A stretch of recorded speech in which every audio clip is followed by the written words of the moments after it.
Ready for Chapter 3? I'm reading from How the Mind Works by Christian D. Larson.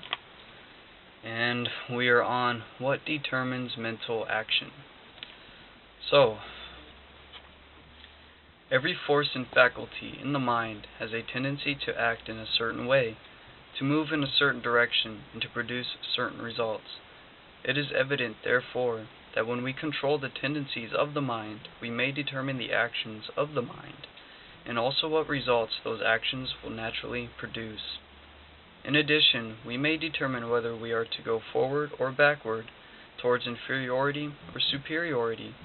To control mental tendencies, we must control that from which tendencies arise.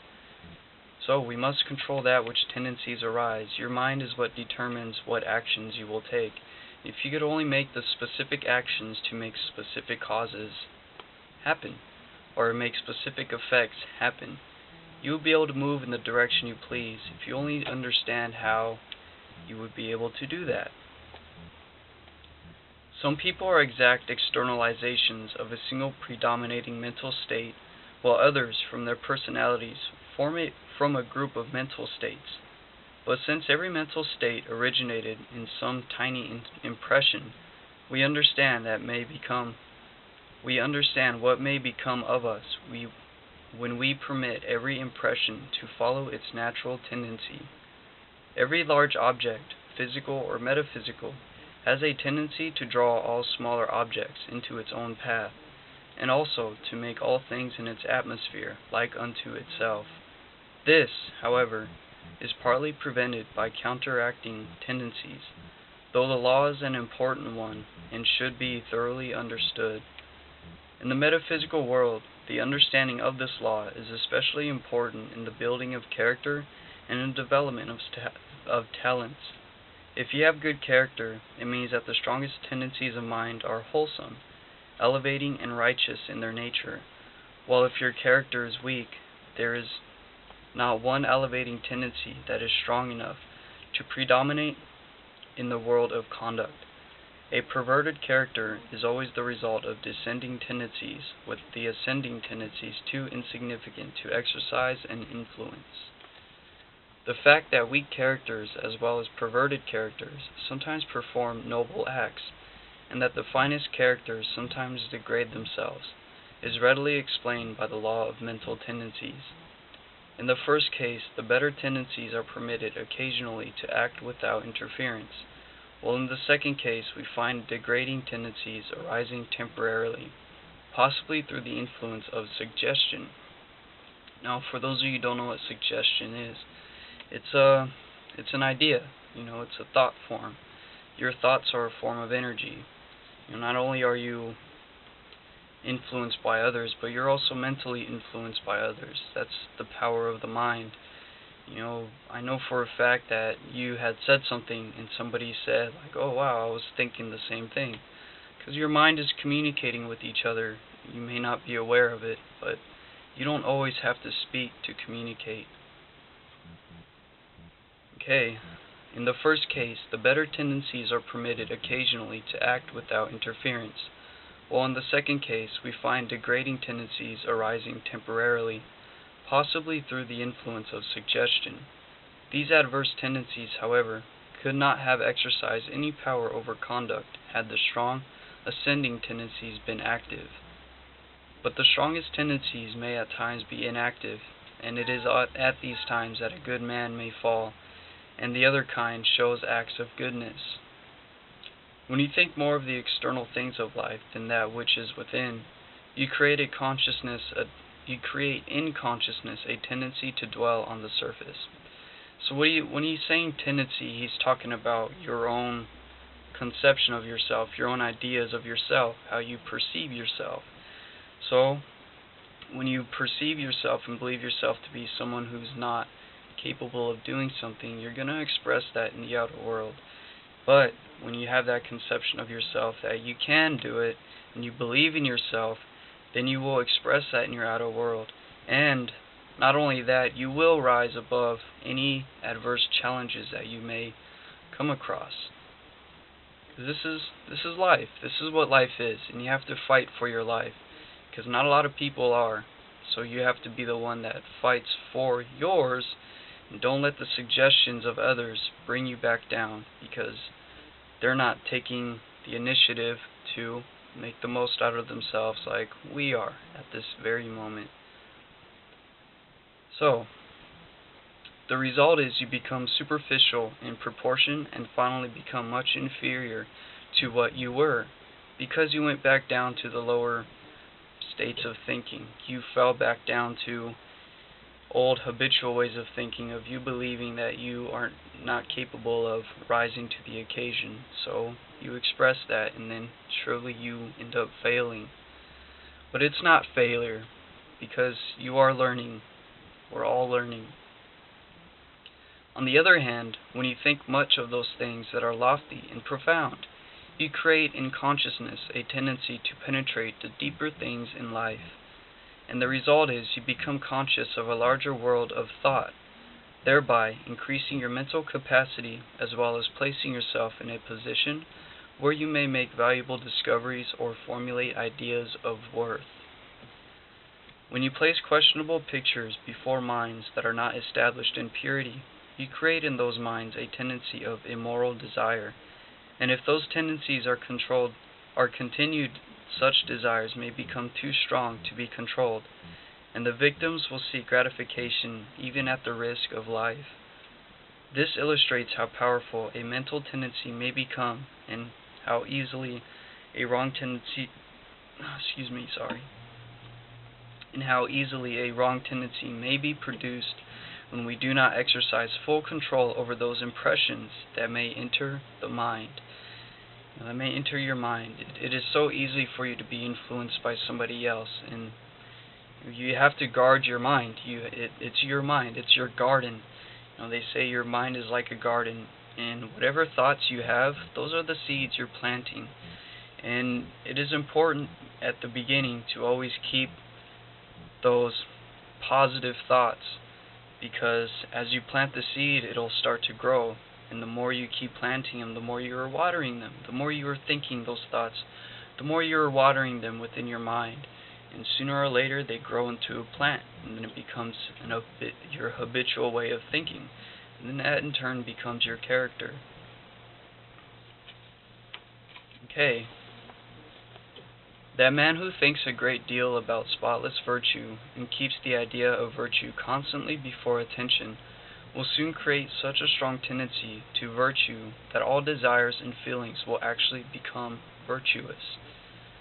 So when he's talking about your virtues, when you think about the virtues and you practice those virtues, that in turn becomes your character, and you will become a virtuous man or woman. In consequence, it will be simplicity itself for such a person to be virtuous. For when you are virtuous, you do not have to try to be. You do not have to resist or fight desires which you do not want, because all your desires have become tendencies towards clean and wholesome living. Your energies do not create grosser feelings anymore, but have been trained to create vitality, energy, force, and power instead. Here we should remember that when the predominating tendencies of mind are towards virtue, all creative energies will become constructive, and will build up body and mind, instead of being dissipated through some desire that is not even normal. Another illustration of mental tendency and how mental tendency determines mental action is found in the man who is ambitious. Through the efforts of that ambition, he is daily training all the tendencies of the mind to act upon the faculties needed to carry out his plan, and he is also in consequence building up those faculties with the added force and nourishment thus accumulated. This proves that whenever you resolve to accomplish certain things, you will certainly succeed in proportion to your ability. But by resolve, we do not mean mere mental spurts. A resolve to be genuine must be constant, and must never waver in the strength of its force and determination. The reason why such a resolve must eventually win is found in the study of mental tendencies, that is, in the realization of the fact that we go as our tendencies go. We go where our thoughts take us. Our mind cultivates what our thoughts feed it. where we directed them in their first stages. Okay, let me read that sentence again. That is, in the realization of the fact that we go as our tendencies go, where we directed them in their first stages. Remember how I was saying earlier, you plant the seed in your mind, and you keep watering it with the same thoughts, because you're building those neural pathways within the brain. Your brain is your tool. Your brain and spinal cord are part of the central nervous system. And you, as a spirit, thought is the only activity which you express, and your thoughts are expressed through the brain. When we think a great deal about the refined side of life, we create tendencies that will cause all the forces within us to recreate everything in our systems according to a more refined pattern. Therefore, to be refined will before long become second nature, provided we keep constantly before our minds the highest idea of refinement that we can mentally picture. This illustrates how the control of mental tendencies may absolutely change an individual from the most ordinary state of grossness to the highest state of refinement. A striking illustration of the power of mental tendency is found in connection with the belief of the average mind that the body decays and grows old. For this reason, we find in practically all human personalities a tendency to produce decay and age in the body. And this tendency is actually bringing about decay and old age, where there would be no such conditions whatever were the tendencies absent. I want to share something with you really quick. The body is constantly creating and recreating itself. Your bones, your muscles, every cell in your body is its own living entity. It is alive, and it is always, you always have cells dying, you always have cells being rebuilt. If you feed your body right and you rebuild your body right, you won't age the way you believe you would. And your thoughts of it also have a huge detrimental effect on how your body ages, because we're over every 11 months the body is completely renewed. So who you are physically right now is not the same person you were 11 months ago. For each cell in your body is a completely new entity. It's pretty amazing, huh? It's science. We'll go over that in another video. We'll get there sometime. But today we must do today's work. Nature renews your body every few months, and there is no natural process of decay in your system. If your system decays, you yourself have created the process of decay, either through mental or physical violation of natural laws, and by permitting those violations to become permanent tendencies. If there is a process in your system that makes you look older every year, that process is a false one. It is not placed there by nature. You yourself have produced it by perpetuating the tendency to get older, a tendency that invariably arises from the belief that we must get older. The tendency to become weaker in body and mind as the years go by is also a creation of your own. It is not natural to become weaker with the passing years. On the contrary, it is natural to become stronger the longer you live. And it is just as easy for you to create a tendency to become stronger the longer you live as it is to create the reverse. In like manner, you can also create the tendency to become more attractive in personality, more powerful in mind, stronger in character, and more beautiful in soul the longer you live. However, we must eliminate all detrimental tendencies of the mind, and to do so, we must find their origin. In many instances, we are born with these adverse tendencies, although many of them are required later in life. Those tendencies with which we are born generally become stronger and stronger through our own tendency to follow the groove in which we are placed. We find, therefore, that it is always a mistake to live in a groove or to continue year after year to do a certain thing in the same usual way, or our object should be to break bounds constantly and to improve upon everything. Nothing is more important than change, provided every change is a constructive change. Every impression that we form in the mind is a seed that may grow a tendency. Therefore, we should not only eliminate all such impressions as we refuse to cultivate, but we should also prevent inferior and perverse impressions from entering the mind in the first place. To do this, however, we must be constantly on watch, so that nothing can enter the mind through our senses which we do not wish to possess and perpetuate. When we see people growing old, or rather becoming old through the operation of certain false tendencies, the impression of an aging process will stamp itself upon our minds if we permit it.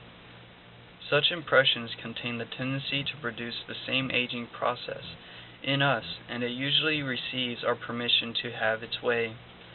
Thus, we cause the aging process to become stronger and stronger in us, the more we see it in others, until we soon discover that we are actually creating for ourselves older bodies every year.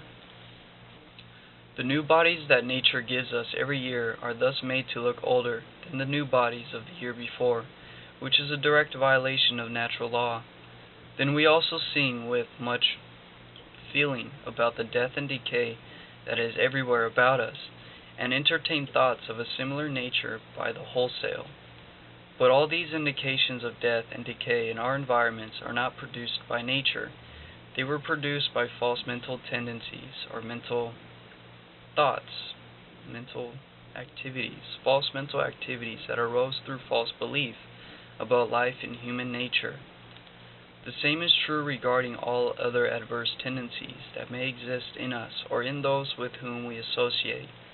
When we see the action of those tendencies in others, we receive impressions upon our own minds that have it in them to produce the same tendencies in us, which will later bring about the same adverse consequences in us. Therefore, we must not permit our minds to be impressed with anything of our environment that is contrary to what is true in the perfect nature of man.